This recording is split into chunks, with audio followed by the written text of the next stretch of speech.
Oui, nous avons notre parole d'aujourd'hui, mes frères et sœurs, c'est Ézéchiel et Ésaïe 38, verset 1 jusqu'à... Nous allons nous arrêter jusqu'à 6e verset, ça nous dit ceci. À ce jour-là, Ézéchiel s'enfuit atteint d'une maladie mortelle. Le prophète Isaïe, fils d'Amoc, vint le trouver et lui dit: Ici par le Seigneur, donne tes os à ta maison, car tu vas mourir. Tu ne survivras pas.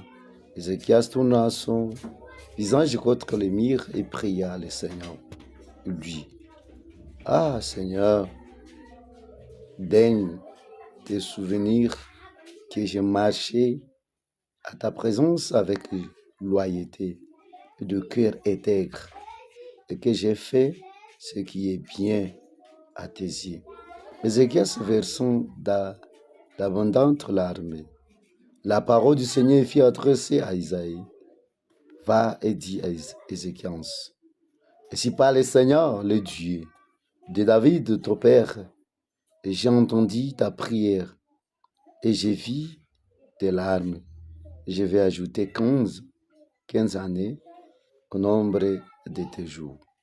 Je te délivrerai ici que sainte ville des mains du roi d'Assyrie. Je protégerai cette ville. Mes frères et sœurs, ici par le Seigneur, nous remercions le Seigneur qui voulait que nous puissions partager sa parole avec vous. Pendant la matinée d'aujourd'hui, notre thème d'aujourd'hui, c'est la guérison d'Ézéchias. Ézéchias qui était roi. Alors, celui qui est la guérison. Il était gravement malade. Maintenant, il faut qu'il puisse trouver temps. Comment faire? Alors, le Seigneur exaucé la prière d'Ézéchias, mon frère, et ma sœur qui est en train de m'écouter aujourd'hui. L'été est arrivé afin que le Seigneur exauce ta prière, comme il avait exaucé la prière d'Ézéchias. On a dit, et ce jour-là, Ézéchias fut hanté d'une maladie mortelle, c'est-à-dire il devait mourir. Cette maladie devait tuer toujours Ézéchias. Ézéchias devait mourir à ce jour-là. Priorité au siège de Sennacherib devant Jérusalem. Ça, c'est là, vous allez trouver à 701 avant Jésus-Christ. Ça, c'est avant là. Alors, vous allez trouver, le problème est arrivé à Ézéchias. Ézéchias doit mourir. Mais avant que Ézéchias meure, il faut qu'un oued de Dieu vit auprès d'Ézéchias. Pourquoi un oued de Dieu devait venir voir Ézéchias qui était roi d'Israël? Pourquoi il est arrivé là? Parce qu'il était à Jérusalem comme un roi. Ça, c'est la fin. Ça, c'est la fin de qui? De roi David. Alors, le Seigneur a envoyé prophète auprès de qui? Auprès d'Ézéchias. Ainsi par le Seigneur. Il a donné un ordre. Ainsi par le Seigneur, c'est-à-dire, un prophète ne parle pas de lui. Un prophète parle toujours de son maître qui l'utilise puissamment. Mon frère, ma sœur, si tu es prophète, tu parles de qui? Le vrai prophète ne parle pas de lui. Le vrai prophète parle toujours de Jésus-Christ. Le prophète parle de la personne qu'il a envoyée. Comme Esaïe, il est prophète de Dieu. Il est parti dire excellent ce que le Seigneur a dit. Et le prophète n'ajoute pas ce que le Seigneur a dit. Et le prophète parle de ce qu'il est messager. Il n'est pas pour diviser les gens.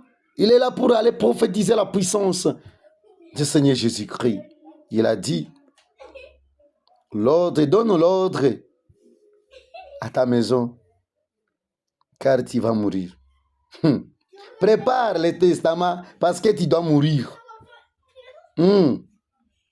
Voilà le problème, mon frère et ma sœur. Tu ne survivras pas. C'est ça le message. Il a quand même le message aussi. Est-ce que toi et moi, nous allons avoir un message avant de mourir? C'est ça la question. Est-ce que moi et toi, avant de mourir, est-ce que on peut trouver un prophète de Dieu, un envoyé de Dieu, il vient auprès de nous? Eh mon frère, tu dois mourir tel jour. Est-ce que nous pouvons avoir pareil temps? Pourquoi Ézéchias s'est pareil grand? Écoutez, mon frère, Ézéchias marchait toujours devant le Seigneur. Il était une personne qui marchait à la présence avec loyauté. Vous voyez, il marchait avec loyauté, de cœur intègre. Il faisait toujours des choses qui est bien devant l'Éternel. Oh, Rekayabo Samba. Mon frère, est-ce qu'il y a des choses que tu fais devant le Seigneur? Quelle chose peut te protéger lorsque les dangers doivent t'arriver? Lorsque les dangers t'arrivent, c'est quoi qui doit te faire protéger? Est-ce que tu marches comment devant l'Éternel? Et tu adores qui? Tu fais la volonté de qui, mon frère? L'été est arrivé pour t'examiner. Alors, vous voyez, lorsque nous marchons devant le Seigneur, comme sa parole nous demande, mon frère, la mort n'a pas de pouvoir sur ma vie et sur ta vie. Répète ça.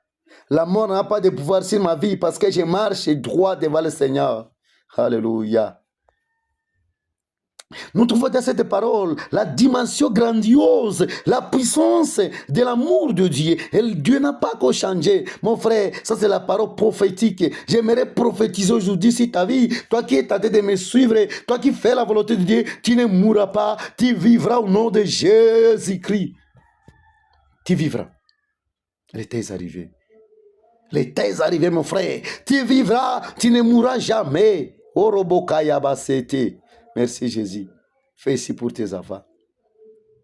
Voyez, après l'arrivée des prophètes, Ézéchias, il s'est tourné, il a commencé à prier. Pour cette raison, je dis à tout le temps, mon frère, nous devons prier. Nous devons prier parce que prier, c'est entrer dans le cœur de Dieu, c'est entrer dans les conseils de Dieu. À travers la prière seulement, nous devons connaître la volonté de Dieu.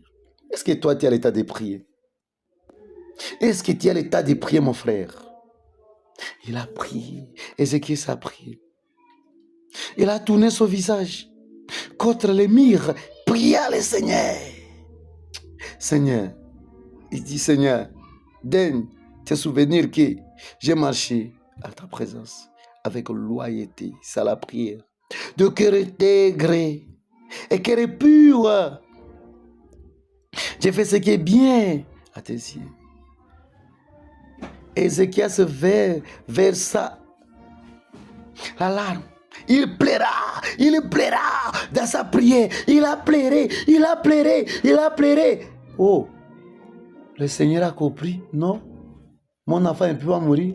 Non. Le Seigneur a changé sa décision. Mon frère, ma soeur, le Seigneur peut changer sa décision lorsque tu te mets à prier. Il peut changer ce qui ne devait pas changer. Alléluia.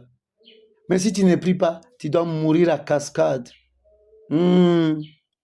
Si tu marches devant le Seigneur droit, le Seigneur doit changer ce qu'il avait dit. Le Seigneur peut changer sa décision. Le Seigneur peut changer ce qu'il avait planifié. Parce que tu as prié. Il a trouvé que tu es digne. Moi et toi, est-ce que nous sommes dignes devant le Seigneur? Est-ce que nous faisons la volonté de Dieu ou bien non? Pose-toi la question. Toi qui pries aussi, c'est bien, on ne refuse pas de prier. Est-ce que tu fais la volonté de Dieu? Est-ce que tu es digne devant le Seigneur? Est-ce que tu fais des choses bonnes? Est-ce que tu écris la parole de Dieu? Nous devons croire à la parole, pas d'autres choses. Non. Ne crois pas des choses bizarres. Crois à la puissance de la résurrection. Crois à Jésus-Christ. Crois à la parole. Marchez selon la parole de Dieu. Marchez selon la parole de Dieu. C'est ça. Alors le Seigneur a compris, à la fin, il a envoyé comme son serviteur. Il a dit non. Non. Non. La parole du Seigneur. Le Dieu David, de ton père, va te dire une chose. Le Seigneur a envoyé encore les prophètes, les serviteurs, Esaïe, auprès de qui? Auprès d'Ézéchias. Mon frère. Hey, lorsque nous vivons la parole, Dieu doit envoyer toujours ses prophètes auprès de nous. Aujourd'hui, Dieu m'envoie auprès de toi de te prêcher la bonne nouvelle parce qu'il t'aime. Abonne-toi à tout le temps, j'ai dit, abonnez-vous pour suivre la prédication au jour, parce que l'état est arrivé afin que l'emparo de Dieu s'incarne à toi, afin que tu changes ta vie, afin que tu te donnes la guérison. L'état est arrivé, tu vas mourir. Toi qui marches devant le Seigneur. Le Seigneur a dit, va. Alors va dire à Ézéchias, à mon enfant. Et si pas le Seigneur, c'est ça le prophète. Il ne parle pas de lui, parle toujours. Et si pas le Seigneur, c'est ça. Moi aussi, je te dis aujourd'hui, et c'est pas le Seigneur pour toi aujourd'hui. Toi qui te me suivre, c'est toi qui dois s'abonner. C'est toi qui dois cliquer sur cette vidéo. Et si pas le Seigneur pour toi aujourd'hui, tu dois avoir la guérison, tu seras élevé, tu dois avoir la guérison, parce que tu fais la volonté de Dieu, tu marches là. Je prophétise sur ta vie, tu ne peux pas mourir. Le Seigneur a dit comme ça, si c'est comme ça, je l'ajoute 15 ans de plus. Aujourd'hui, j'ai dit pour toi mon enfant, j'ai dit pour toi ma mère, j'ai dit pour toi mon frère, j'ai dit pour toi mon père. Le Seigneur a dit, si tu respectes sa parole, tu vis selon sa parole, il t'a ajouté 15 ans sur ta vie. Tu ne mourras pas, tu dois vivre encore 15 ans de plus. Si tu devais mourir à 17 ans, il a ajouté 15 ans. Si tu veux mourir à 50 ans, il a ajouté encore 15 ans sur ta vie. Tu ne mourras pas parce que tu fais la volonté de Dieu. Croyez à cette parole. Je suis la bouche de Dieu. J'aimerais prophétiser pour toi. Toi qui dois suivre cette vidéo, c'est toi qui dois suivre cette prédication. Je prophétise sur ta vie. Tu peux savoir la guérison. Tu peux savoir les miracles. Rekoyobo sangarabo. Partout là, il y a les...